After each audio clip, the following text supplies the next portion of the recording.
When you think of America, what comes to mind? Freedom. Freedom of speech, freedom of ownership, and freedom of independence.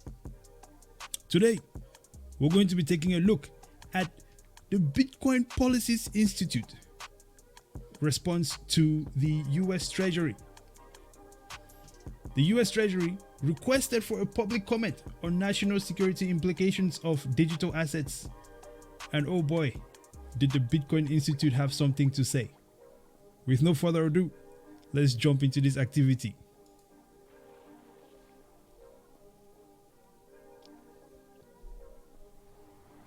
STAKK Nation, welcome back to the channel. It's your boy Brazen. Double O, let's go. As we know, or as some of us may not know yet, the US Treasury requested for a public comment on national security implications of digital assets. In response, Matthew Pines and I submitted this report detailing how Bitcoin promotes American interests and values abroad. That is one of the members of the Bitcoin Policy Institute, Matthew Pines there. He posted that tweet, and man, did they drop a bomb on the people of the establishment, if you will. So, we're going to go through this article here. We're not going to read all of it, but we're going to look at some key points. They definitely also released a PDF. I highly recommend that you spend a few minutes of your day and just browse through it. Read through the response. This is beautiful. This is an exercise of freedom of speech, right? The Treasury asked, and the people are responding. We're just trying to do our part to make sure that that speech is heard as loud as possible. So, 6-page PDF.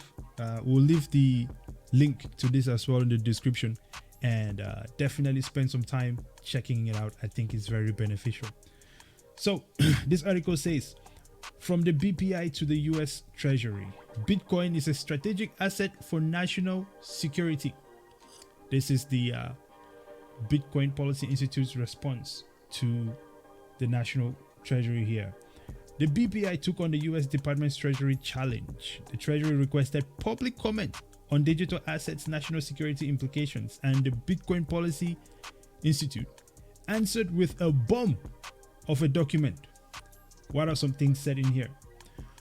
One of the key points brought up in this, actually I'll read this first part here because I thought this is also very important. This document explains the overall value of Bitcoin as a tool for freedom. America. That's always a good thing. It also compares Bitcoin to classic US funded initiatives like Radio Free Europe and the Tor network. It touches on the heartstrings and exposes the case in a convincing way. The first point that they bring up here as a summary: open digital assets that empower individuals can help advance the cause of freedom, stimulate the objectives of authoritarian adversaries, and help advance a core national security interests. Peer-to-peer systems like Bitcoin represent the essence of autonomy, voluntary cooperation, and liberal values that our country was built on. That is powerful, Double O. Very powerful. Extremely Very, powerful. very powerful. And this is You all also facts. This is Yeah, all go ahead. facts. This are all facts, you know. Yes. I'll give a quick example. Let's say Ukraine, right? Right. What's the best way to make your influence? On the ground. Boom. Bitcoin was there in seconds. Absolutely.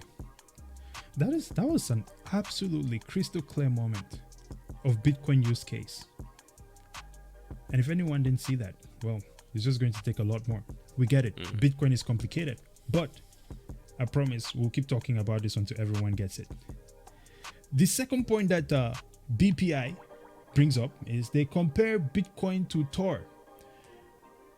Bitcoin allows anyone in the world with an internet connection to store and send value in a manner that cannot be reversed, frozen, or seized. I think we've seen a lot of that lately. As a matter of fact, in Africa, you can send Bitcoin out without the internet. Look at that. You just need some sort of radio connection. Yeah, I think. yeah, to the It will work. you know those old school cluggy phone that used the radio connection. I forgot what Yeah. the name of the technology is called, but you can also set Bitcoin through that routing system. All right. It is open and permissionless. It's distinct from other cryptocurrencies in that it's credibly neutral, widely decentralized, uncontrolled by any leadership or founding team, and optimized for resisting censorship. This is exactly what we need. So what happened when Fixing someone money. tried to actually the person didn't try to hack the Lightning Network. It was just a developer that said, "Hey, you guys have a bug in the Lightning Network," and you saw what happened. Bitcoin literally just kicked it out. Yeah. You know? And this is exactly why every time there is a situation where like you have whatever group trying to take some, how would you say, some negative actions towards bitcoins, when people try to test bitcoins, if you notice, my response is let them do it, because at the end of the day, man, we don't talk about bitcoin because we are falling in love with this asset and we want to protect it. This thing has promised a lot. And if it's promising a lot, testing is part of the process. Yep. It needs to pass every test, right? You can't say you like, say let's say you're into Corvettes or something, but it turns out that every time it rains, the Corvette will just slide into a ditch and the car just gets absolutely crumbled, Strifeless. right? You can only drive it have 3 months in the year. You have to test the traction control systems. You have to make sure that the safety rating is up to a certain point, right? So that you know that this vehicle, you love it because it can stand up to the test of what it promises. It's the same thing. Bitcoin has been getting tested over and over again, and it keeps passing. So please throw everything at it. This is how we find the weak points, right? And then we can make adjustments from there. They threw China at it. All right. There we go. There we go. Yeah, China threw itself at it. China threw Wait, itself at hey, it. news just came out this week that China owes $3 billion worth of Bitcoin. Oh, wow. To who? All the season that they've been doing, China is still mining Bitcoin and they own $3 billion worth of Bitcoin. They own. Own. I thought you They said they owe it to have. someone. They don't owe, they Oh, they have own. Bitcoin, yeah. Again, I think that is just a testament as to what this thing is, right? So it is what it is. Now, of course, they also dive into the risk of Bitcoins into another section of the document here. And it says, in the risk section, BPI seems to throw some altcoin projects under the bus. It's rough when you get thrown under the bus by Bitcoin Institute. It's definitely tough. It's the truth. Hey, it is the truth, and it's what we talk about. I don't know, some people look at it like, oh, you're just hating on all these other coins and stuff like that. No, But it's not. Just accept them as businesses, yes, Make that's your what I'm money saying. off trading, whatever. Register it, and someone has to be held accountable for what happens with this thing. Exactly. Yeah. Now, it says they acknowledge that the criminal groups have dramatically increased the scale, sophistication, and severity of ransomware operations. Right? And this is where they throw someone under the bus. They say the BPI then says criminals are increasingly using Monero more and more. As you know, Monero is locked down. Max out. Fort Knox activity. Yep. They also admit that revenue from hacking and theft are on the rise, but that is principally driven by the dramatic increase in stolen funds from decentralized finance protocols. We've seen it, right? Ethereum, baby. Everything You're still on built that. Ethereum. And it's also interesting because they also put it in there. They actually mentioned it, like a lot of these things that are on Ethereum, right? You also have the Lazarus group. They brought that up in North Korea. Oh yeah, who the are guys also over in North responsible. Korea. Yeah, responsible for a lot of the hacks in the crypto space on the Ethereum blockchain. Why has Lazarus Group not hacked Bitcoin yet? 13 years, baby. They have not done that yet. We'll give them more time. I think that's what they need. But you know what's funny though? It's a risk in the blockchain space, but that same risk still applies in the fiat space. Yeah, it does. Definitely does. Especially like And when it comes Bitcoin is solving both fiat and blockchain issues. exactly. And National it's really talk about, security. like money laundering issues as well, because they also bring up the tornado cash situation, which OFAC needs to fall back. and definitely not take any heavy-handed actions, Mm. which they also mention here, because that could stifle the possibilities of what this thing can evolve to. Yep. Right. So I think that is pretty cool. Closing the risk section here, it says it's been a common refrain that Bitcoin is a useful tool for rogue nations and entities to evade US sanctions. This concern was raised in the immediate aftermath of Russia's invasion of Ukraine, but thus far, no significant use of Bitcoin to evade sanctions have materialized. Hey, Of course. it's a public ledger. We can see it. If Russia was doing it, it will tell you. That's another benefit. Well, but that's the thing. You have to know Russia's address. So Good point. The oligarchs are using their cousins. I think even if it was happening, right, maybe you will not see it because this is how the network is designed in the first place. I understand that what Russia is doing is not something that is favorable. It's not looked upon nicely by many people. Another side to also look at, another angle to also look at, right, especially for people who are like not in the US and stuff like that, is also this idea that they have their freedom and they are not ruled by another country. Mm-hmm.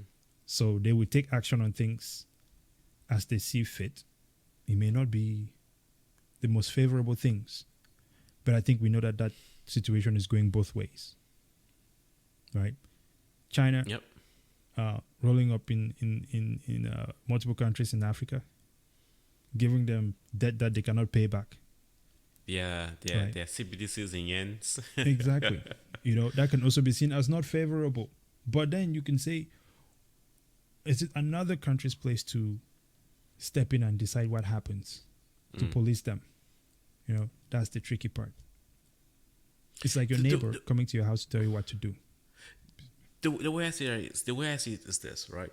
Right now, the US, if they want to have their international influence, they either go through IMF, World Economic Forum, or WHO, or USAID. They give those institutions the money. Then those institutions then give the developing countries' institutions or governments the money, right? And then those governments pocket the money and send the money back to Europe into their banks. Yeah. Bitcoin fixes that because now you can still use Bitcoin as your influencer, but give the money directly to the people and skip, I know, national security, right? And skip the government. Imagine that. Yeah. You give a certain amount of Bitcoin to USAID. Forget about the government and their corrupt governments or whatever it is that's going on, and immediately make that direct impact. Because the complaint is, what bank says, we can't make the impact because the money's been stolen. We're loaning them money and the money's getting stolen. Well, forget about the money getting stolen. Give the money directly to the people. That's your influence right there. Matter of national security. Absolutely. And I think, as from national security standpoint, trying to use Bitcoin and incorporating it into the traditional system or the existing system, I don't think that's the most efficient way. I do think that it has to be looked at as a whole, redesigned and improved, because at the end of the day, I believe if the United States adopts Bitcoin overall, it's going to be a massive advantage for them, because anyone that comes after that is just going to be trailing forever. As a matter of fact, we did a video the other day that said if we were to adopt the Bitcoin standard, all the international funds, because we have a much more stable system, even though we still have the back and forth with the Democrats and the Republicans, it's still more of a stable government. More stable than most places in the world. All the international funds are going to run into the US. Yeah. Because now, literally, it's just once you don't have to be on NASDAQ or try to figure out what platform to use. It's a virtual global platform, and being in that space allow you to trade globally much faster. Incredible. There's no need for currency exchanges and all that madness that goes on. Yeah, absolutely. Now, before we close this one out here, these are some actionable items that the BPI left at the end of this document. Again, I highly recommend you read it. It's absolutely incredible that these guys took the time out to respond. The first one says, a balanced net assessment of broad implications of Bitcoin and other digital asset networks. This technology is still fairly new. It's complex and requires a mastery of a wide variety of topics to even begin to comprehend it. 1000%. This is why we say you fix the money, you fix the problem, because Bitcoin covers almost everything. It's incredible. Policy should not be narrowly drawn to address a particular risk without considering the larger strategic interests at stake. Bitcoin is a complex subject and it touches all. There's never been an asset like this on earth. So, absolutely incredible. I really like how they put it together here. BPI warns against making premature, heavy-handed policy decisions that overweigh apparent national security interests at the expense of open innovation and technology leadership. They also go on to say, they urge the Treasury to recognize that decentralized digital asset networks, by definition, have no ledger or governing body and are likely to be underrepresented in the political process, which is an extremely important point to make. Right? And last but not least, to close it off, the BPI gives Treasury the best advice. Our cross-border tax policies and accounting rules should make it easier for U.S. entities to receive Bitcoin as investment and as payment for exports. I think we touched a bit on that. Amen. National, international trade, global trade, logistics, the complexity of currencies, overnight exchanges, or whatever you call them. Yeah. Boom, solved just like that. Look, man, I think that this is one of those situations where America has the ability to jump forward. Jason Lowry is someone that I believe is it called Space Force or something like that? He was. Oh yeah, the Space Force guy. Yeah, he was part of that, and he has some very incredible insights when it comes to Bitcoin and national security. It's something that I absolutely recommend people check it out. I mean, some of these guys have spent so much time learning these things, and it is just a delight to learn from them. So I recommend everyone check it out. Final thoughts, Double O. Yes, we are back. As always, if you've not liked, subscribed. No, we know you guys are watching these videos, and we know you're liking these videos. Just go ahead and like, subscribe, leave a comment. What do you think? We are on YouTube, Twitter, Facebook, Instagram, Spotify. Absolutely. You want to get on the show and ask a few questions? Come on, bring it on. Oh, by the way, yes, absolutely. Join us on the show. We had Bandel L. Yes. Bandele L on the show as well. What an incredible interview. If you haven't seen that, please be sure to check it out as well. Maybe we'll add the card so that you can always you can go back and watch that one as well. Incredible stuff. Until next time, Stack Nation. Brazen out. Double O.